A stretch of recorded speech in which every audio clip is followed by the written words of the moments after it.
অজানা অতীত part 5। Welcome back বন্ধুরা, রেজওয়ান অন ফায়ারে আপনাদের স্বাগত। আগের এপিসোডে আমরা দেখেছিলাম ডাইনিং টেবিলে সবাই মুখোমুখি। এবার শুরু হবে আসল ধামাকা। চলুন শুনে নিই নানাজি আর আমার সেই মুখোমুখি তর্ক। আপনি আমাকে কেন এখানে ডেকেছেন আমি জানি না নানাজি, আমি শান্ত কিন্তু তীক্ষ্ণ গলায় বললাম। তবে আপনার এই 14 বছরের সাজানো মিথ্যার নাটক আজ শেষ। আমার কথায় 3 ড্রপ সাইলেন্স নেমে এল পুরো ঘরে। সবার খাওয়ার হাত থেমে গেল। দিদি আর খালামণি চমকে আমার দিকে তাকাল। আমি দিদির দিকে আঙুল তুলে বললাম, আপনি দিদিকে বলেছিলেন যে আমি আর বাবা ওই অ্যাক্সিডেন্টে মারা গেছি, আর আমাকে বলা হয়েছিল দিদি মারা গেছে। কেন নানাজি, কেন একটা গোটা পরিবারকে এভাবে মিথ্যার ওপর দাঁড় করিয়ে রাখলেন এতদিন? খালামণি ভয় পেয়ে কিছু একটা বলতে যাচ্ছিল, কিন্তু নানাজি হাত তুলে তাকে থামিয়ে দিলেন। বয়সের ভারে নুয়ে পড়া মানুষটার চোখে আজ যেন এক অদ্ভুত ক্লান্তি।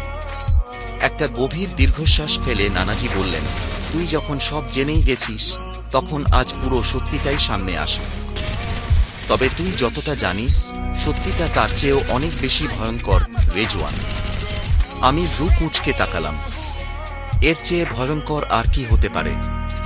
নানাজি একটু থেমে শূন্য দৃষ্টিতে সামনের দিকে তাকিয়ে বলতে শুরু করলেন, সেদিন পাহাড়ি রাস্তার ওই বাঁকে খাদে একটা গাড়ি পড়েনি, পড়েছিল দুটো গাড়ি। দুটো গাড়ি? আমি অবাক হয়ে জিজ্ঞেস করলাম।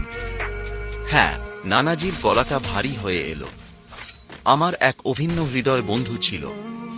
মৃত্যুর আগে সে তার একমাত্র ছেলেটার দায়িত্ব আমাকে দিয়ে গিয়েছিল।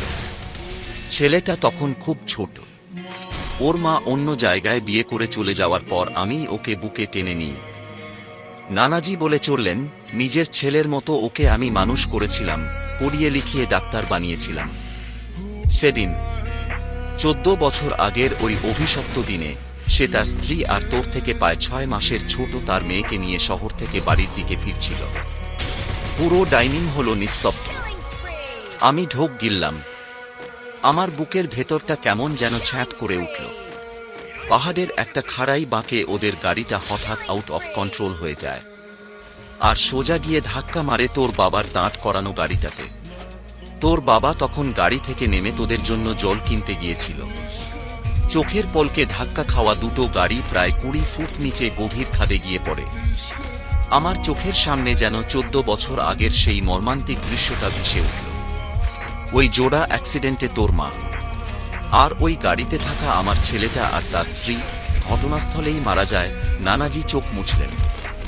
আমি একসাথে আমার মেয়ে আর আমার ছেলেকে হারিয়েছিলাম রেজওয়ান। আমি পাগল হয়ে গিয়েছিলাম।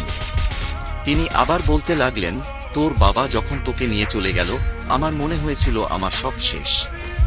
আমি চাইনি যে মেয়েটাও আমাকে ছেড়ে চলে যাক। তাই আমি তোর খালামণিকে বলেছিলাম তোর দিদিকে মিথ্যে বলতে, যাতে অন্তত আমাদের আঁকড়ে ধরে বেঁচে থাকে। কিন্তু ওই 5 বছর বয়সী মেয়েটা, আমার গলা দিয়ে যেন আওয়াজ বেরোচ্ছিল না। বাচ্চাটা বেঁচে গিয়েছিল। এবার পাশ থেকে মেজো নানাজি কথা বলে উঠলেন, ওই ধ্বংসস্তূপের মধ্যে থেকে তোর আর তোর দিদির সাথে ওই ফুটফুটে বাচ্চাটাকেও জীবিত উদ্ধার করা হয়। ওর তো এই দুনিয়ায় আর কেউ ছিল না। মেজো নানাজি বললেন, তাই আমি ওকে